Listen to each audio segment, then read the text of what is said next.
Hey everybody, so I know it's gonna be kind of a weird thing going on, but as you can see on the screen right now, I was doing a Road to Glory slash Superstar, and I did all 4 years of my college career. The reason I'm making the video is that a lot of people went around saying that you really can't become round one pick one, as like the highest you can get projected is top five.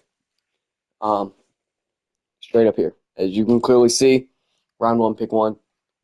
What I ended up doing and if you're watching the video, you might want to get a little notepad down if you're wanting to try this out yourself. But what you want to do is you want to, I don't think position really matters, but you want to start off as a 5-star position, whatever it is, okay?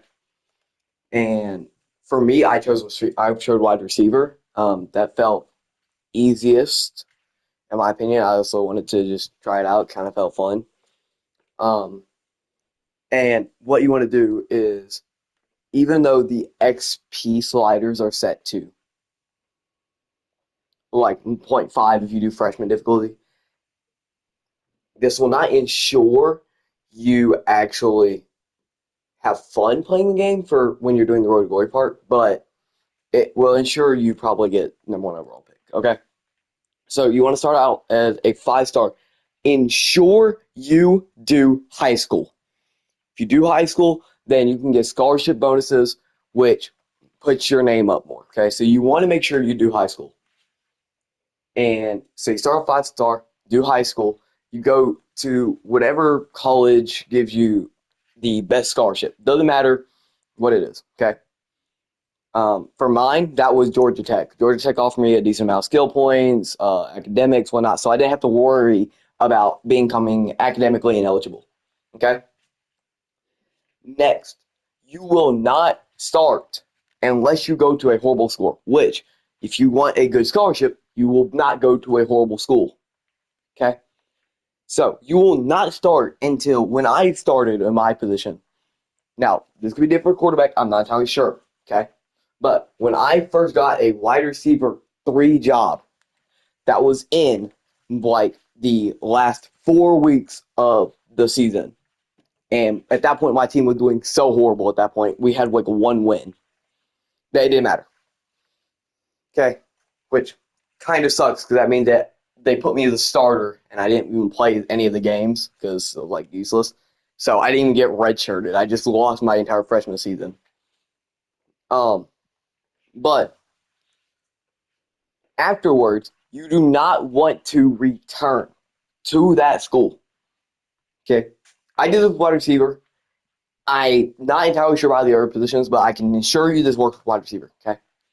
So I did not want to return to that school. I hit the transfer portal. And what I ended up doing was I transferred to Georgia. For some reason, despite only being a 78 overall, I was offered to be the wide receiver 1 at every school, whether I had a scholarship to that school or not. Okay. So I chose Georgia. And what I ended up doing was you set the difficulty to freshman, even though it gives you zero point 0.5 XP, but you also max out all of the gameplay sliders for your team and you minimize the gameplay sliders for everything on the CPU side. Okay, so you're basically playing on ultra freshman difficulty. And all you want to do, you don't have to play every single game. What I ended up doing was I played maybe 3 games a season through my sophomore to senior year. And all you have to do is, I don't know if many of you know this at this point, but if you press circle, if you just tap circle, it'll make the quarterback, it'll do the same thing as calling for the ball, but your quarterback will throw a lob. If you hold it down, it'll do a bullet. If you like press and hold it select for just a slight second, it'll do touch pass, okay? But what I ended up doing was that I would just have my dude run go balls 24/7, okay? And you would just tap circle. It would go, quarterback to throw it 50 yards, 60 yards downfield. You'd be right there, catch it, score. And it was very difficult for you to get picked off on that point, okay? This is for wide receiver. So you pretty much, it would either fall incomplete because it would be a 50-50 ball, and sometimes, especially if you have like a short receiver. Oh, that's also worth noting. I made my receiver 6'7", the tallest you can make. But I made him like super super quick. Like I made his speed like 93. I was trying to go for like a Megatron build, but then I cap braked it to get it to a 98 over time. So all I did was I just ran straight go balls, okay, and just head tap after head tap after head tap because CPU would have absolutely no contention on any of the stuff you try to catch. So I would end up scoring like 10 plus touchdowns in a single game. And so what I did, I just won the Natty over and over and over again. And when I started out transferring from Georgia Tech to Georgia, at the beginning of my sophomore season, I was originally projected to be a 7th round pick. But if you do that over time, it will skyrocket super quickly. Okay. First season, I think I was like projected, like at the beginning of my junior season, I think I was projected to go late first, maybe mid first. Junior season, got up to top 10. I was wondering if maybe there's a way you can get up to top 5 projection out of college. And also it's worth noting, win the high, you should be able to win the Heisman every single year. If you just play like 3 games, but you just like ball hog the entire time, you should be able to win the Heisman. It's very unlikely you don't. It's like a 99.99% chance. So, ball hog the entire time. And yeah, when I was projected to start my junior year, I was projected to go late first, I would say. Then into my junior year, I got it up to be able to go to top 10 pick. I could have left for the NFL draft, obviously, by that point. And then, but I decided to stay. Maybe I could have tried to get up to top 5. The game is completely bugged. I won the Heisman 3 times in a row. I broke every single receiving record there was to man by like 3 times what it should have been. And it pretty much stayed at top 10. It is worth noting, besides that first year that you transfer from from the end of your freshman year, start sophomore year, except for that one time you transfer, do not transfer. It will tank your draft stock every single time. Every single time you transfer, your draft stock will go down by like, you'll go at minimum down 2 rounds. Sometimes even more than that. So do not transfer after that first year. Scholarships at that point don't really matter. Okay. If you want to try to max out your dudes overall as high as possible, put a lot of stuff in brand. Brand means a ton because if you could, like, I kept that at Global Phenom, and this is one of the things that like previous years have not been that crazy of a thing, but this year you can get very good NIL deals if you have Global Phenom, and like you'll get like deals where it'll give you like 300 plus skill points for like 2 energy in a single week, and that's it. So if you really care about doing it, it's not necessary, but if you really care to, max that out. And just every single year, just team schedule, force one every single game.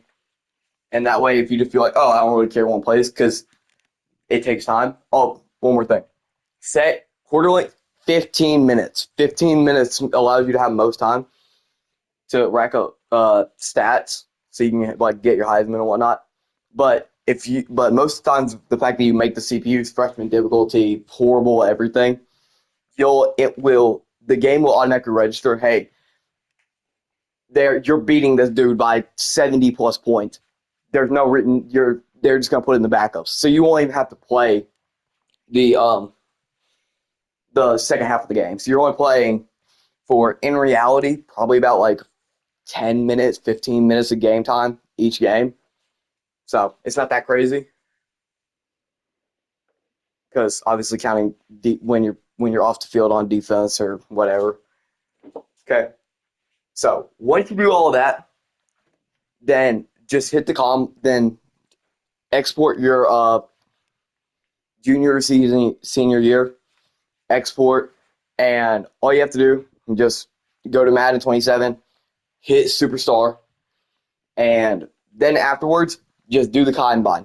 if you do the combine and you have all those stats maxed out and whatnot, like I think in my career I ended up having like over 10,000 receiving yards in my career. So you do all of that, you'll be fine. Yeah, you do the combine very, very lightly. Also, I did not force team.